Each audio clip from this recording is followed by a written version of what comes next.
Hard Mark Podcast. Shrimp on the barbie. Shrimp on the barbie. Do you respect that? That's corruption. I could make a fake snake.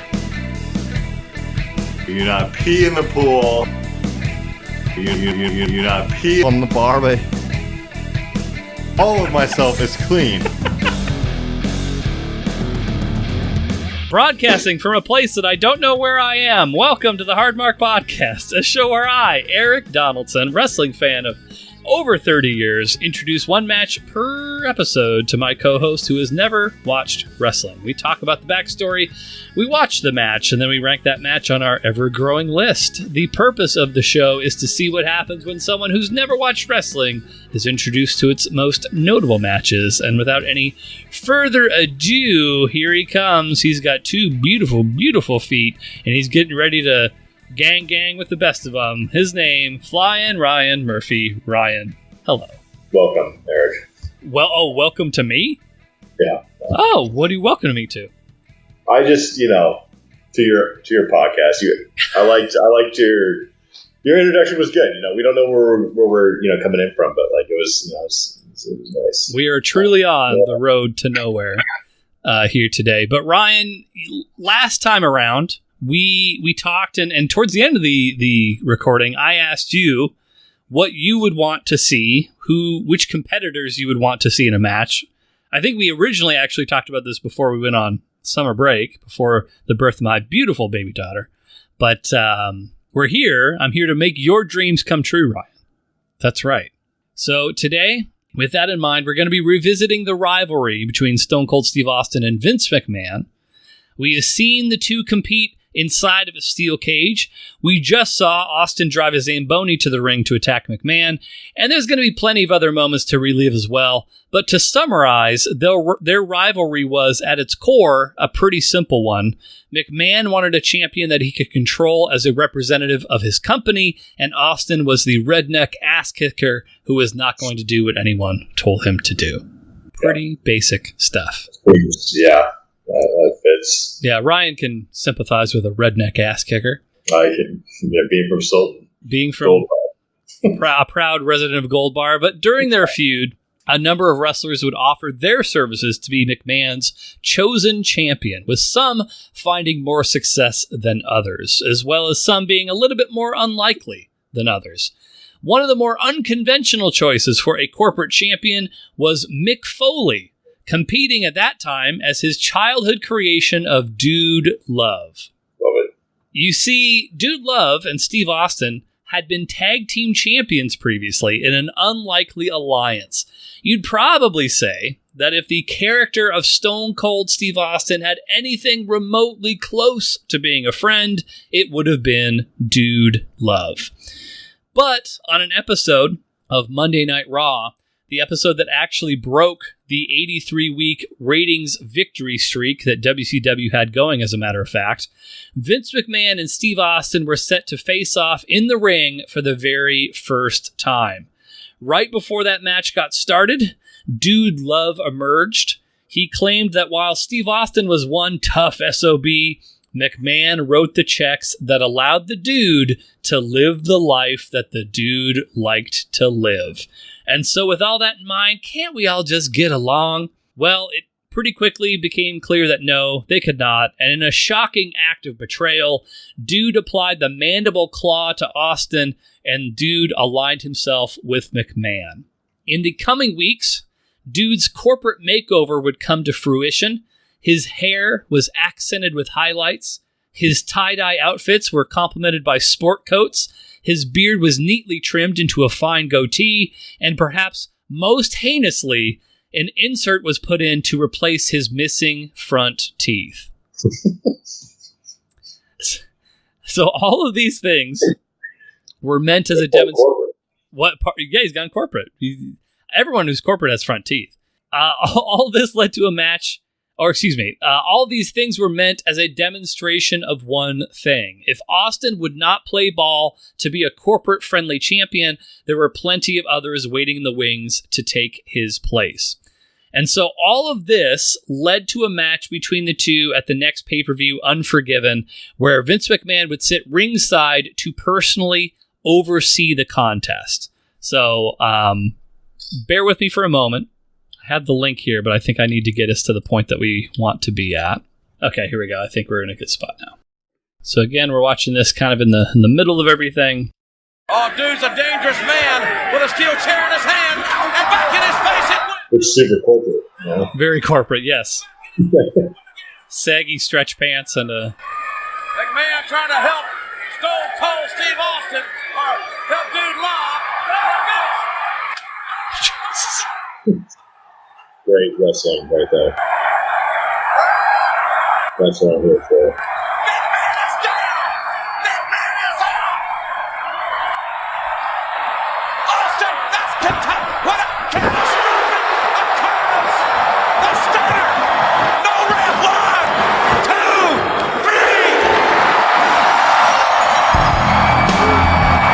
3! What was it? So the referee was knocked out. Right. So no one was there to make the count. So Austin basically was like, fuck it, I'll just count myself. Which, that's not officially, that doesn't count. But I guess they just decided to play his music so people will be happy anyway. Yeah. So we'll keep watching. There's a little snippet of a thing that's important for this next match. This may cost Austin big time. His job! It looked like a good hit. I didn't see the angle, but it looked like a... It wasn't. Yeah, no, I agree. It looked solid. Yeah. It wasn't some pussy ass Hulk Hogan chair shot. It was serious. Ladies and gentlemen, your attention, please.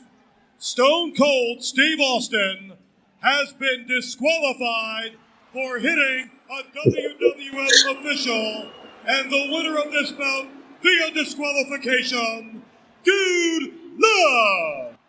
This is why I love wrestling. So there you go. That's probably an example of a match where if we sat down and watched it, you would have picked Austin. You would have been like jazzed that he walked away and left, but then at the announcement at the end, you were like, "What the fuck? You can't just do like." Yeah. So anyway, that's. Well, how long was that match? Like, was it a great fight? Was it a great one-on-one battle?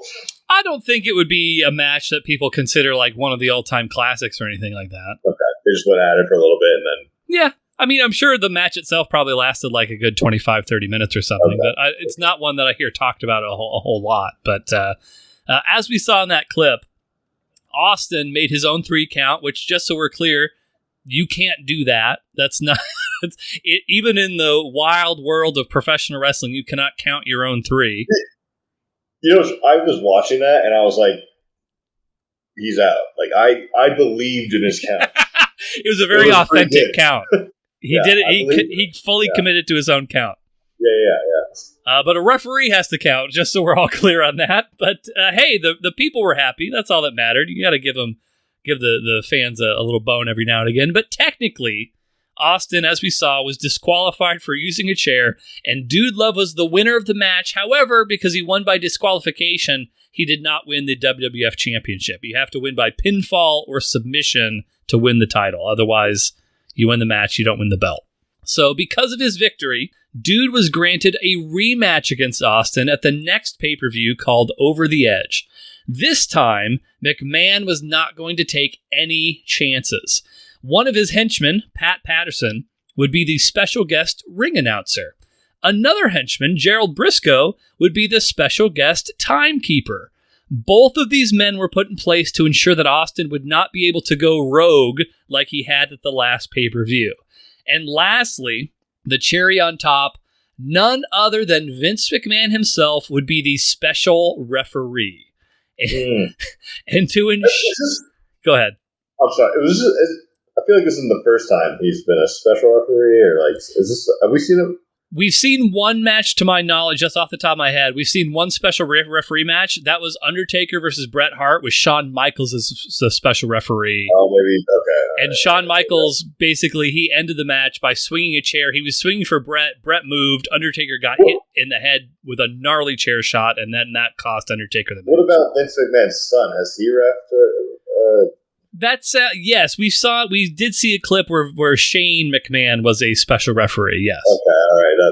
Okay. All right. And I'm sure there's plenty of other matches where Vince has been the referee as well that maybe we've seen a clip of, but this is the first one I think of where we've watched a match that like Vince was the special referee. This is okay, and I, like obviously this is part of the match, right? Like, sure.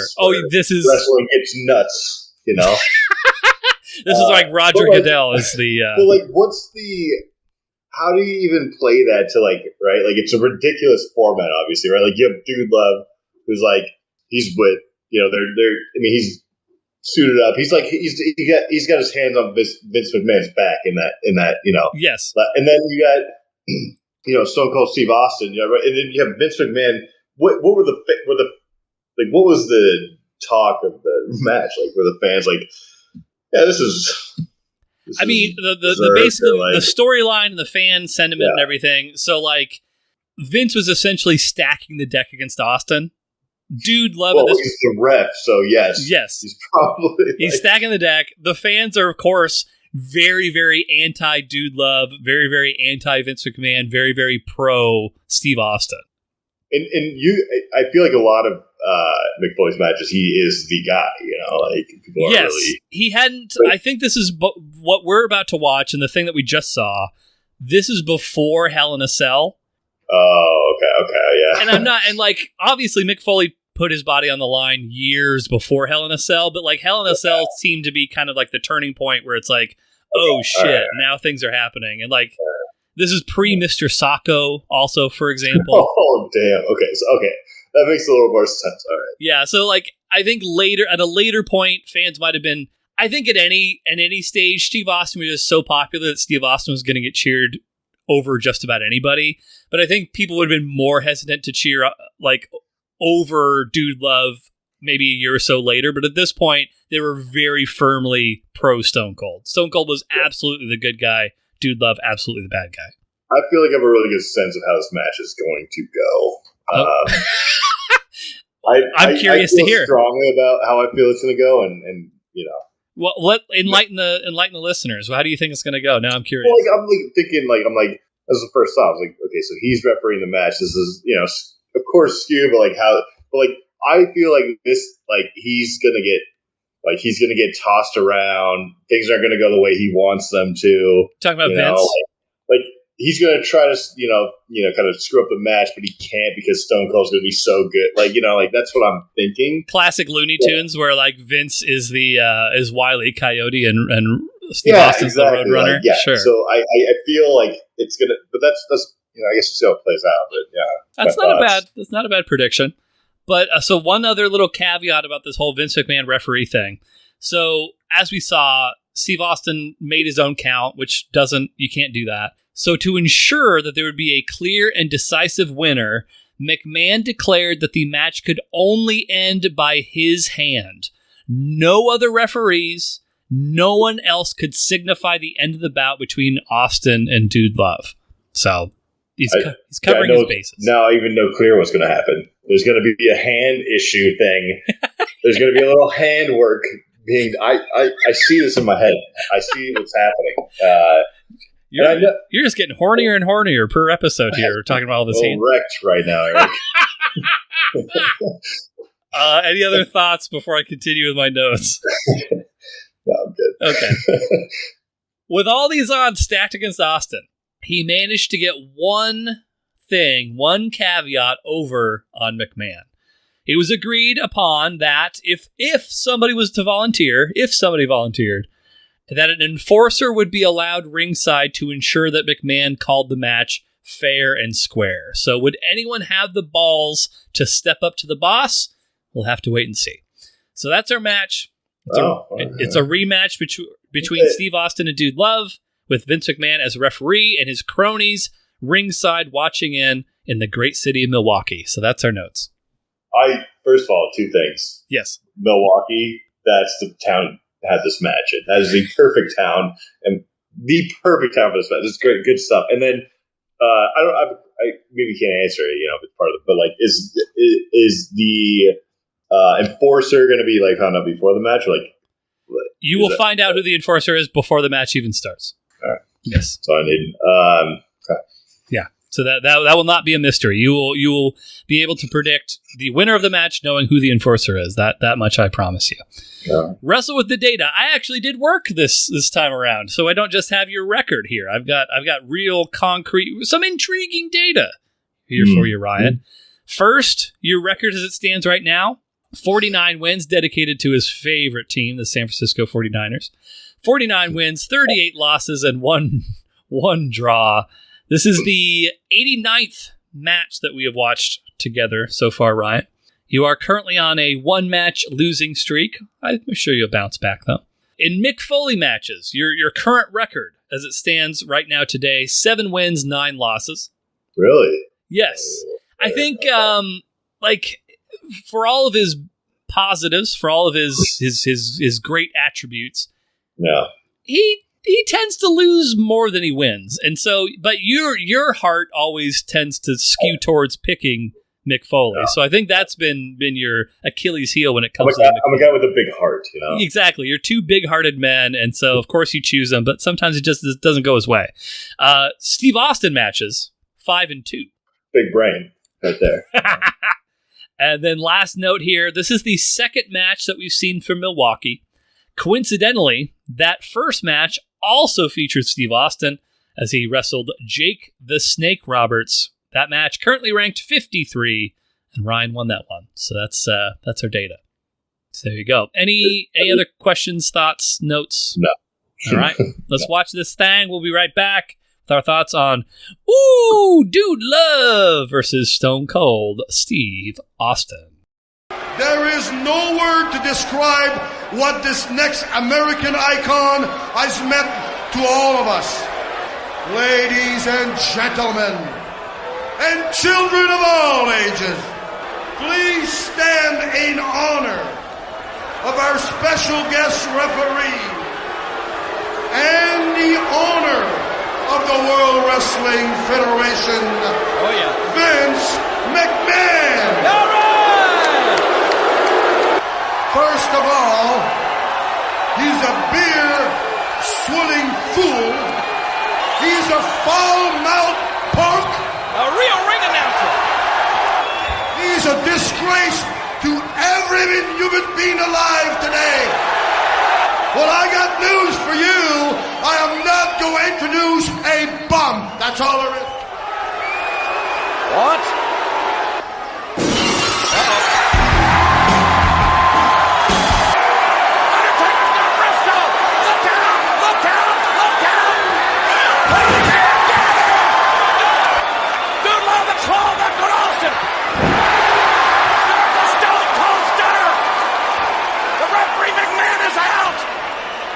Are we still on? Austin pulls the referee over.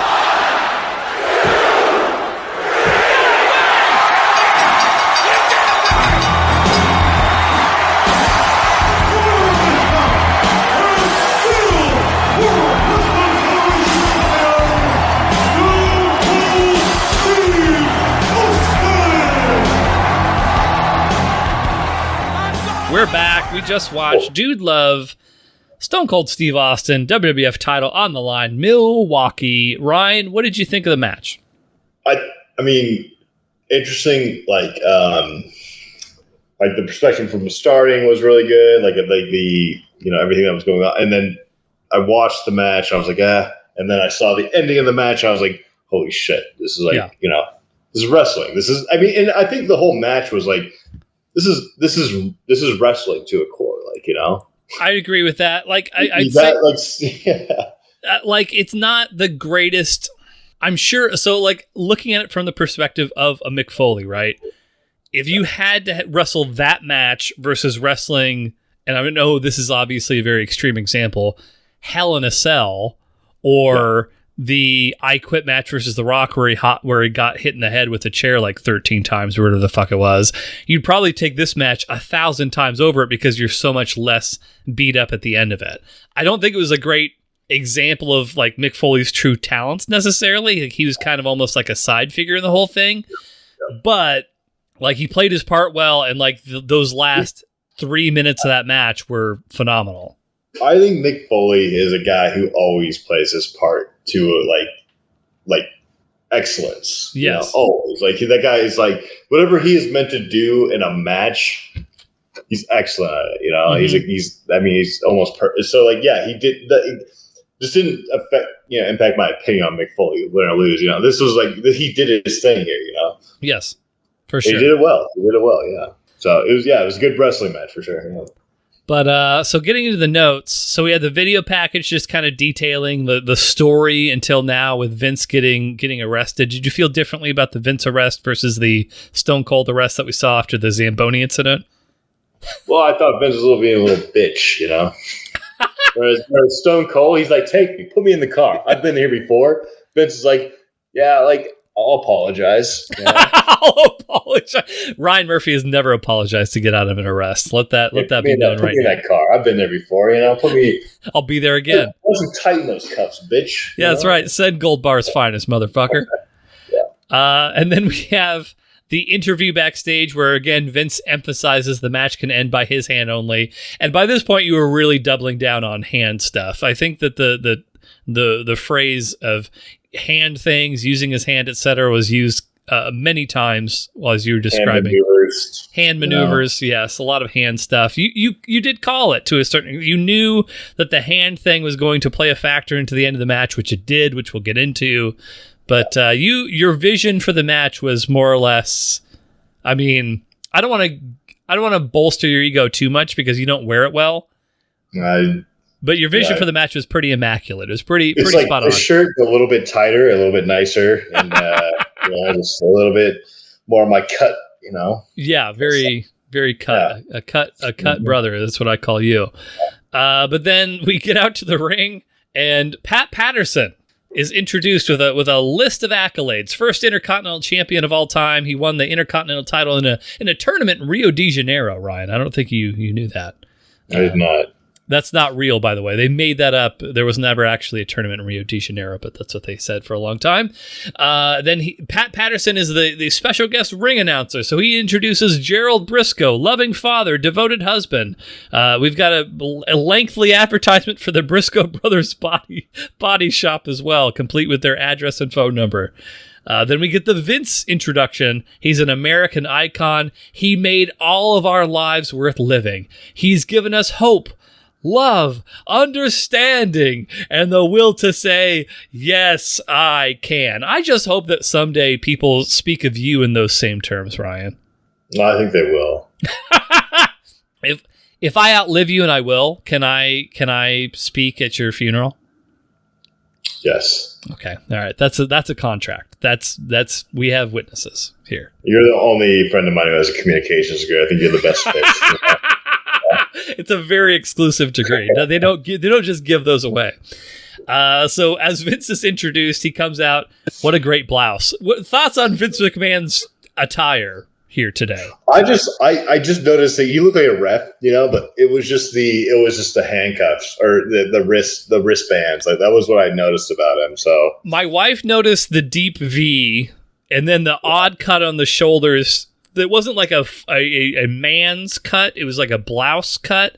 But then I did not pick up whatsoever on the wrist, but he had like referee wristbands on to complement his zebra shirt. It just looked like he cut out the middle, like the arm part of the shirt, yes. And just like, but he also you could tell even in the interview, like he wanted to his guns, like he even flexed them in the so I mean it made sense, yes. I never see those, So. And Vince, as he's entering the ring, trips on his way in and then swears at Gerald Briscoe, which I'm sure was planned, and is as much of a piece of shit as Vince McMahon is, what a goddamn performer. You can't take that away from him. He is phenomenal as an in-ring talent, just equally as horrible as a human being and a rapist. But then we got the Dude Love intro. Which you and I were talking a little bit around this point. There was a point where Dude Love, during his introduction, he's the cat that makes the kittens purr. That might be one of your titles moving forward. We'll see. Did he say that? Did I miss it? We were talking over it. This is in my notes when I put it together. Pat Patterson, the cat that makes the kittens purr. Oh shit! Yeah, it's pretty rad. You should add that to your Hinge profile. I'm on it right now. I should have As known. we speak, live updates now. So corporate dude arrives, hair in a ponytail, wearing a blazer. He's got his fake teeth in. And then I think this is the part where because like we haven't seen a whole lot of Patterson and Briscoe stuff. They are very funny, especially in this era. But Pat Patterson refuses to introduce Stone Cold. He's a beer-swilling fool, which in the middle of Milwaukee is going to get you a response. A foul-mouthed punk. A disgrace to every human being alive today. I didn't even notice that. You did. You were right commenting on like how he was riling everybody up during the intros at the start. What I said was like I really liked his he's like this corporate guy who comes in and he's kind of like he's definitely one-sided, but like that's his role, right? He's supposed to come in and be. But I didn't realize he was. You're right. Like he was. He called him a bum, and he said, "I won't even introduce this guy." I didn't even notice that. I just was like, "Oh yeah." Always attentive, that Ryan Murphy. Always attentive. Okay. So Austin emerges, despite getting no introduction. He emerges. People are going bananas, and as the match is ready to get started, we hear the gong, which I would have assumed by this point the gong would have been an immediate like, oh, it's the Undertaker, but Ryan didn't pick up on it until a little while after he showed up. Okay, all right. That's true. Tell me when I'm telling lies. I just maybe could have left part of that out. Like when I saw the Undertaker, I knew it was the Undertaker. Just saying things. There's a lot of gongs and stuff. There's a lot of a lot of gongs and wrestling. Intros I got to keep track of. True. So. It's just glass shattering. Gongs, and if you smell, that's all you got to pay attention to. Right, yeah. But Undertaker's officially the enforcer ringside. He's announced his presence as the enforcer, and then so finally we get the match started. So like that intro literally probably took like at least 10 minutes. Yeah. Maybe 15, somewhere in the middle there. Long intro. The match itself, I think the start is very fun because like especially so there's a shoulder tackle by Dude Love within the first minute and a half of the match where he goes for a quick pin and then Vince McMahon 1, 2 like a really quick count, and then Austin starts reading him the riot act, and then you can see Undertaker getting up on the apron like he's going to come in and intervene physically. And then from that point on, Vince is essentially calling it right down the middle, more or less. Well, I'm sorry, but the quick 1, 2, 3. Yeah. Like that was, I was like, okay, this is how the match is gonna go. We're gonna have to they're gonna have to fight this, but like it did even out after that for whatever reason. I don't know. For sure, because the Undertaker. I don't know why he didn't just keep doing it, because the Undertaker was up on the apron, he was essentially threatening the Undertaker Vince. Was there for the first one, right? Yeah. Yeah, so I mean, he did it when the Undertaker was there the first time. Why not just keep doing it? Well, because once he did it, the Undertaker went up on the apron like he was going to come in the ring, and so Vince was like, "Oh shit, I better not do that again because Undertaker's going to put this shit on." Maybe I missed that too. Like, God damn it! How many times can we say that this episode? But they make a point to once Vince gets up, like Austin's reading the riot act, and then Austin looks to his right, and the Undertaker's on the apron. He's not on the ground. He's on the ring, but not inside the ropes. So, I told you, I was like, when we were watching, I was like, he seems to be calling it fair right now. I missed the whole Undertaker intimidation. It's because of that. He was not going to call it fair until the Undertaker was like, "Listen, motherfucker." Fair after that. Yes, exactly. That changed everything. Right. All right. We have the Vince is gay chant. That's 1998 in a nutshell, apparently. Brutal in 98, Yeah, so there you go. That's what. Then Dude Love's fake teeth get knocked out. They get stomped by Austin, and then Austin throws the teeth into the crowd. What a fun souvenir for somebody that must have been. And then, so moves-wise, there was not a whole lot during this match that I heard you specifically comment on as like, that was a great move or anything like that. The one thing I heard you comment on, so there's a point where Dude Love gets thrown into the ropes, bounces back. Austin hits him with the big Luthez press, which is where you basically jump on the guy and just start punching him in the face. Then immediately afterwards, Dude Love gets clotheslined out over the top rope to the outside. That was like the one thing that happened that you were like, that was a great sequence. Well, it was a good sequence, but also they caught an angle for sometimes you see these punches and you're like, God damn it, just pissed me off a little bit. But like they cut a really good angle of that, and then like for him to just like right out of the ring, it was a good series. I did like it, but I don't think there was much as far as moves outside of that was were great. And to that point, after Dude Love gets clotheslined over the top rope, Austin is then thrown shoulder first into the 18-ounce steps, which, as an aside to you, fuck you. Once again. Do you know how heavy... Hold on, shut up. Do you know how heavy 18 ounces are? I know how much 18 ounces is? Yes. It's a little over a pound. You're correct. 16 ounces is a pound, yes. So it's 1 pound, 2 ounces. There are 1 pound of stairs? Okay, listen. I'm not saying they're 18 ounces. You said they were 18 ounces last time. Oh. Why did I pick 18 ounces? Like a weird number to land on. You're the... Yeah, no shit. I agree.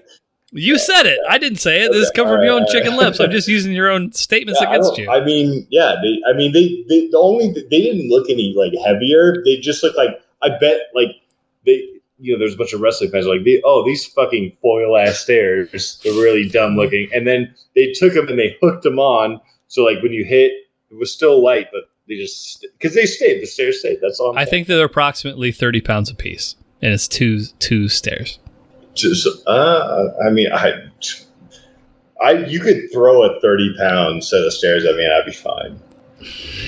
If there's any independent wrestling folks that people know that can fucking call me, right? Hey, Eric, have I ever backed down from a challenge I made? Tony Tate throws the candlestick. Was I there? Did I survive that and come back better? Yes. When was the last time you picked up 30 pounds?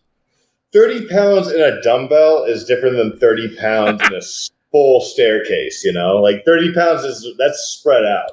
You can hit me with that. Are you allowed to put your hand up? Yeah, I'm allowed to defend myself. Yeah. I disagree.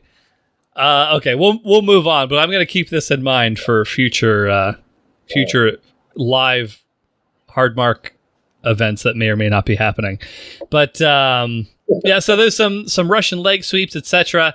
One of my favorite bits of the match is as they're kind of brawling outside. Over time, more and more things are like reminded to people. So like Vince McMahon goes up to Pat Patterson, who's again the special guest ring announcer, and hey, remind them that there's no disqualification. Remind them that falls count anywhere, like that type of thing. And so, just as a reminder, this match is falls count anywhere. And so the rules get changed over the course of the match to favor Dude Love. Yeah, which is I agree. That's part of why I like this match, Yeah, for sure. Just Dude eventually uses the mandible claw. Again, not Mr. Socko. This is pre-Socko. Socko is not invented just yet. Straight hand. It's raw dogging. He's just... Dude Love is really raw dogging Stone Cold's throat. And then...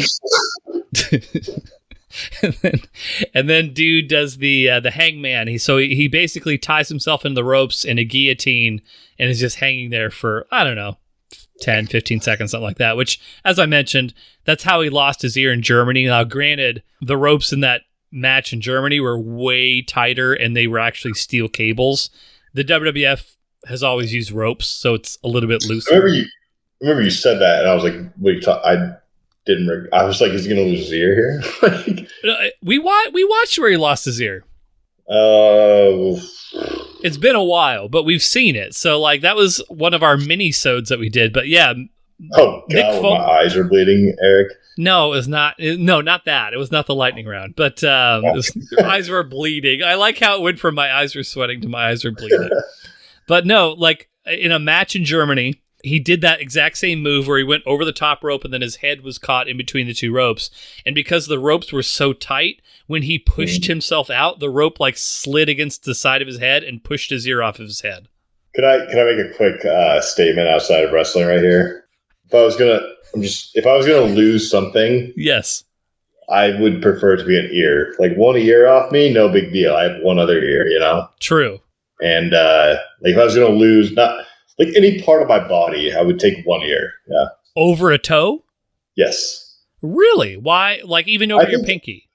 I think potentially. I guess maybe it depends on which toe, but from like it's you can lose balance, like. You don't think there'd be any detriments to you losing in the ear? Let me also say that, like, I'd prefer to be married first when I lost this ear, like I don't want to be out there, those are just a fake ear, like on my right. But if let's say I'm married, I'm fully set. Yeah, I think I'd rather lose a ear because, like, it's just one ear. Like, I'm trying to think about it. I'm pretty sure Mick Foley was married when he lost his ear. There you go. I mean, and Mick Foley's wife seems like a wonderful. She's a model. She was. I mean, not anymore, but she used to be a model. Yeah, makes sense. Yeah. So there you go. It can happen to you. But so we got the guillotine. They start throwing each other onto the commentary desk, which that's when the reminder. It's just a reminder that there's no disqualification. Then Dude Love chokes Austin with the cord, which you asked me if it was a fake snake, which it definitely was. And then probably my favorite move of the match was when Dude Love is perched on the barricade. Austin throws a clothesline, and he basically just goes ass over tea kettle over the barricade and splats onto the concrete. That just looked fucking vicious. Like, what highlight of the match for me as far as, like, Mick Foley bumps, I think. Do you know what I'm talking about? Or are you trying to think back? I feel like I missed. He was sitting on the crowd barrade, right? Yeah. And Austin clotheslined him, and he just goes head over heels into the crowd. I remember your reaction to that too. Like, it looked fucking brutal. But then they go back into the ringside area, and then they start brawling into the cars, which WWF used to have sets where it was like kind of always unique per pay-per-view. They more or less have gone away from that now.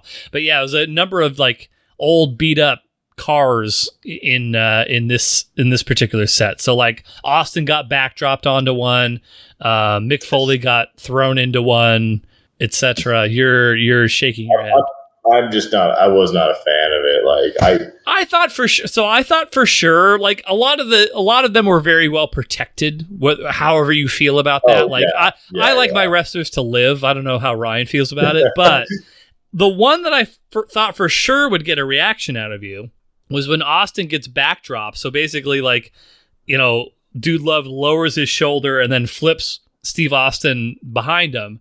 Austin basically takes a backdrop where his back lands on the hood of the car and his foot hits the windshield. I thought for sure that would get a reaction. It didn't. And then I was like, maybe he just didn't see it. And then they showed the replay and still no reaction. And I was like, well, I'm not going to belabor the point, but this seems a little odd. It seemed like highly orchestrated to like crack I know the windshield was already a little busted, but like it just seemed like it was, we're just going to hit your back and then slam your feet into that to make it crack more. It didn't impress me. Like, if you're going to throw him into a car, throw his whole body into the windshield, like.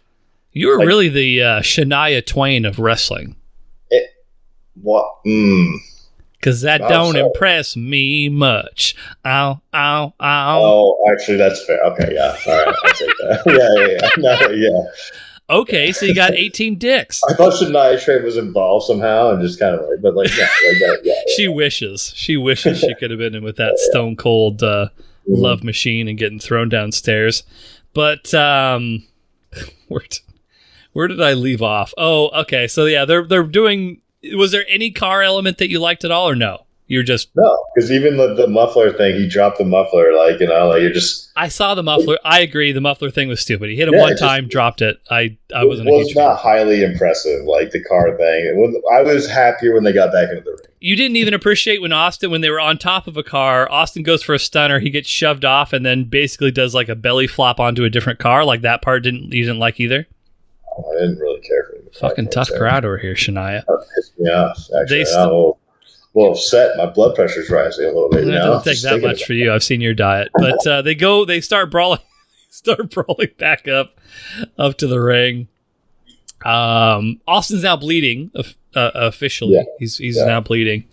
Some back and forth, and this is really where the match I think gets really good. It's when they go back into the ring, and then like the Patterson and Briscoe and McMahon,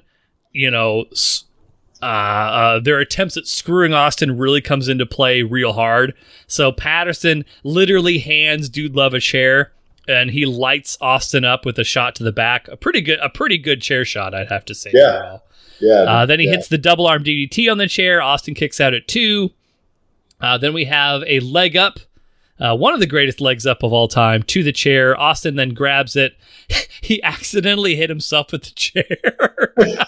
I feel like it wasn't even like intense, but like no, it definitely wasn't. Covered so quickly, like yes, it was like he was just ramped up. I mean, granted, anyone with like 15,000 people like chanting and cheering the fuck for you, like you're gonna be like your adrenaline's gonna be going. So like a lot of times in wrestling, they'll like hit the chair on the ground, which I think there's a purpose for it, but I can't remember what it is off the top of my head. He didn't hit the ground with the chair; he hit the rope, which, as it turns out, the ropes are somewhat springy, and somebody hit the rope and then hit him in the face, but he just no-sold it. He didn't register at all. Yeah. And then he hits Dude Love in the face with the chair. But then Vince McMahon, who's supposed to be impartial special guest referee, he refuses to count, and so they have a little bit of a standoff. Meanwhile, Dude Love grabs the chair, takes a swing at Stone Cold, hits Vince in the chair with a hell of a fucking chair shot. Then we have a new ref runs in. Pat Patterson, he takes his ass out. Dude Love puts the mandible claw on Austin. And then Patterson goes to count 1, 2. Undertaker grabs him out of the ring, choke slams him through an announce table. Again, and then Dude Love's like, Briscoe, get in here. Briscoe goes to count. He gets drug out of the ring. Same thing. Eats a fucking choke slam. And then we have a Stone Cold Stone Cold Stunner after a ball shot. And then, hey, there's no referee. What do we do? Hey, the match can only end by handwork. Handwork. Vince McMahon gets his carcass drug over to Austin. Austin grabs Vince's hand. 1, 2, 3. Match is over. I think the Undertaker right there was like, for how well he like. There's been a lot of dumb performances in wrestling that I've seen, like a lot of shit that just looks stupid and is not like the way he took like big names and just dragged them out, grabbed them by the neck, threw them on to like, where they were announcing or calling the match, and then just boom, not 1, 2, and just he's kind of like not a guy who's like making a big deal about himself there. He's just like he's doing his job, like he's the enforcer. He did it in it just, I really love the way that match ended, really a lot. And then, so I just think it was solid on all parts. And then, for Stone Cold to grab the hand, like just good stuff. Yeah, very cherry on top of the sundae. This match kind of reminds me of the Bret Hart Undertaker match with Shawn Michaels as a special ref, because like the match itself, like I think that match might have been a little bit better. But it's somewhat drug in the middle, but the end was so good. And like the end of this match, also excellent. And like, if you have to have one part of your match good and the rest of it not as good, you want it to be the end, because that's, that's people's lasting impression of the match, I think. But that's it. Any other comments, concerns about this thing? No, I'm good. Let's rank it. I don't know if this is still on the pot, but I had a huge issue converting a PDF into a Google Docs document. I don't know if you've seen that. Are you asking me for my advice, or what do you? I'm just asking if you've seen it. Like, I don't know. I've never tried a PDF into a Google Doc. I can imagine that would be difficult. It just makes it look all wonky. Like it just doesn't convert very well. Not a huge deal. I'm on Google Sheets right now, so that's good. I really like this match. I think it I think I would put it in the top 25. Okay. So you're talking about, we're talking minimum of great. Yeah. Great. Yeah. It's probably not fucking amazing, but probably in great then. Yeah, I think it's on like probably the, I don't know, like 15 to 25, 24ish range, something like that. Like, so okay, you know what? You and I, a lot of times I give you shit, and rightfully so, because you deserve it. All right. Take your lumps and enjoy it. But I literally just compared this match that we just saw to another match, Undertaker versus Bret Hitman Hart, which is currently ranked 22. And so I think you and I are somewhat simpatico in our thought process. Okay, good. Well, it's about, I'm glad for, I finally have made a call that fits in with a longtime wrestling fan. And as a matter of fact, so we got that, which is another special referee match, which also has a really great ending. Me personally, I think today's match was not as good as that other one, but again, like not being able to like fully, I don't know exactly what's up, but like I'm kind of like putting it in here. We got another Stone Cold. I mean, Stone Cold versus Owen Hart. Did I really appreciate that, or I get it? Like, so I know a lot of these matches you're not going to remember. Yeah, that one you will. I don't think that match was especially great. However, that is the match that ended with Stone Cold being dropped on his head and nearly paralyzed. Oh, that was yeah. And then underneath Undertaker versus Bret Hitman Hart, so we got Sting versus Cactus Jack, which again, Cactus Jack is Mick Foley. That was a Falls Count Anywhere on the Gulf Coast match, which was, I think, wrestling-wise was a much better match, but story-wise didn't have nearly the story that today's match is. And then the last of the great matches currently is Sabu versus Terry Funk. That was the barbed wire match where the ring ropes were replaced with barbed wire. Just to kind of like throw a shot at you, and that's completely unnecessary, but okay. Well, I mean, just to do that, and then because I don't really know fully where to put this, I'm going to put it in the new number 21. So I'm going to bump Hulk Hogan, Vince. Do you remember what that match was? I mean, you want to give me a brief? If you give me a good briefing, maybe I can summarize it in one sentence. Okay. That was the Battle in Seattle. Battle in Seattle. WrestleMania 19 in Seattle, Safeco Field. I think this is a perfect place to bump out then. All right, I'm tired of this Battle in Seattle. You were so excited about the Battle in Seattle. Okay, fine. I was, but like if you guys are gonna disrespect, the attendance record, then I think it's a perfect place. Disrespect? If anything, they paid it more respect because the Mariners haven't been able to respect it to the level. Maybe I disagree.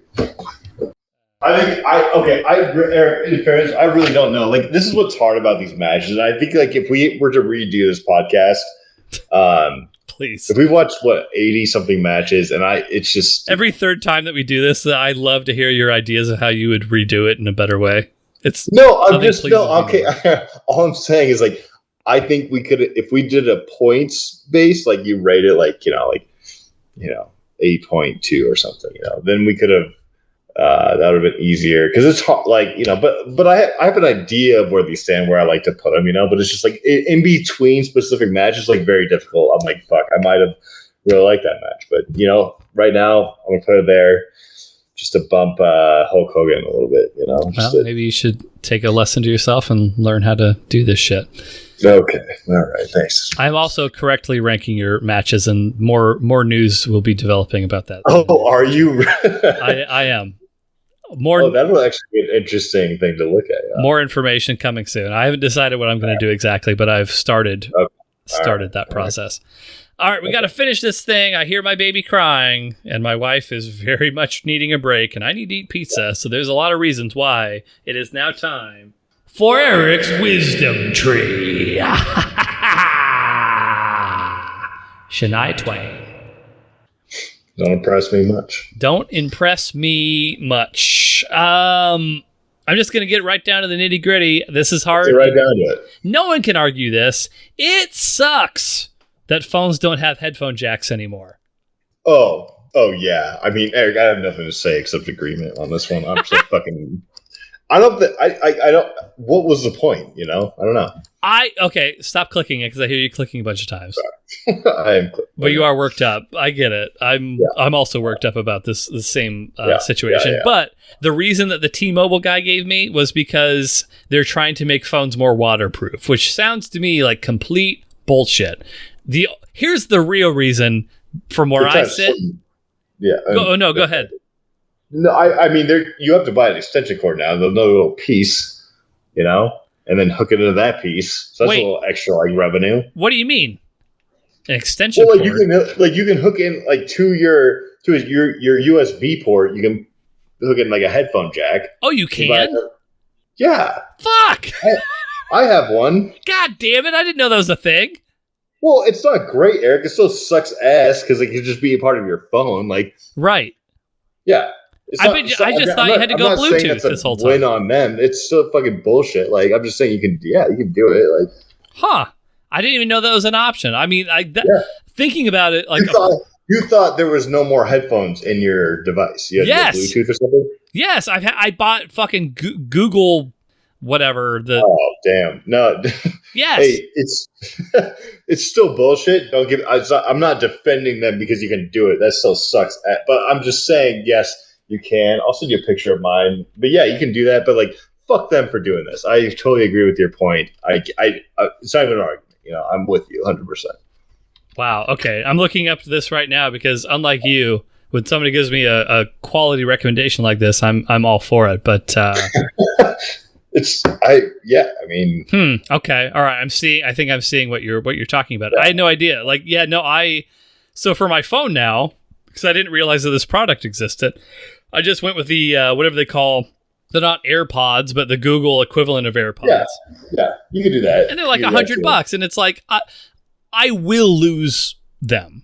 There's no way that I can't not lose them at some point. Like, I've already a lot of times I'll sleep with them in, and then it's like I wake up in the morning, it's like, well, we'll see if that AirPod shows the fuck back up at any point. My buddy bought me like a amazing pair of like Sony headphones, like in your ears, noise canceling. Yeah.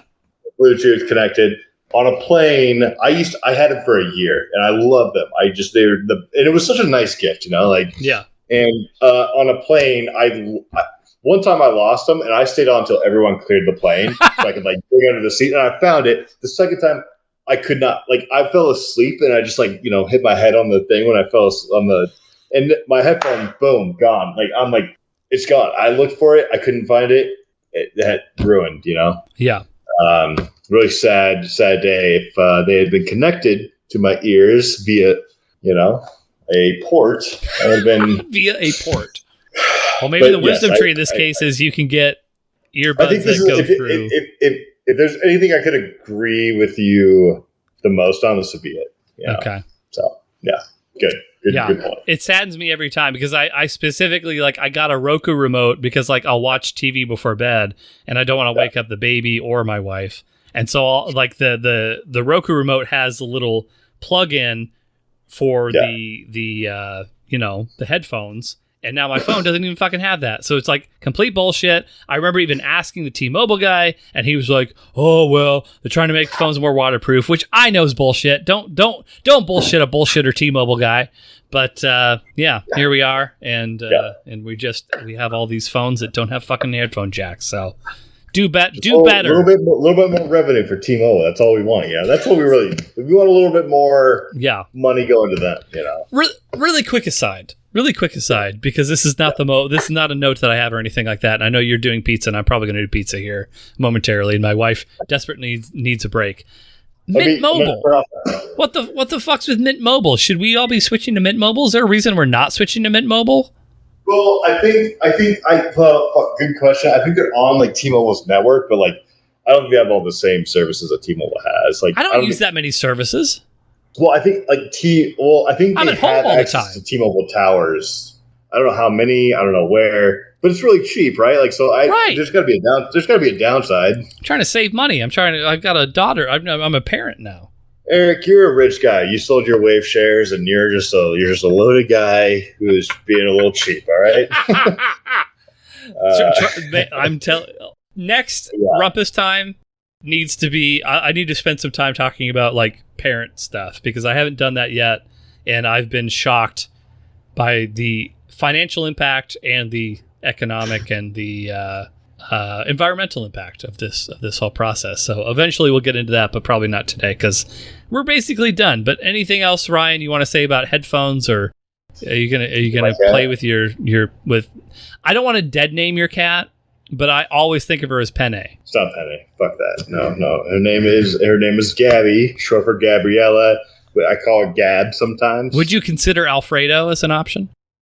God damn it, Eric. No. Okay, he wouldn't. Okay, just say no. Just say you don't need to swear. Right. Just say no. You know how I feel about pasta, soup, unlimited soup, pasta, and breadsticks, Soup, salad, and breakfast. Soup, salad. Soup, salad, and breakfast. I can't win, all right? We're both a little under the weather drinking-wise. But we'll be back probably about a month. Seems like it's been about that, but maybe sooner. I don't know. We'll see how it goes. But follow us on Instagram, the Twitter, Hardmark Podcast. Like us on Facebook. Ryan, he's on TikTok. RJ Murphy, 1922. Follow his NPC content. What was the Hungarian thing again? I'm never going to remember. Agishageja. Good way to sign off. What is it? Agishageja. Agishageja. Did I do it right? Agishageja. I'm saying that somewhat properly, but that's the gist of it. Agishageja. Yeah. Agishageja. If you're not hard, Agishageja. Once you get hard, Agishageja. That's all, folks. There's going to be a little handwork.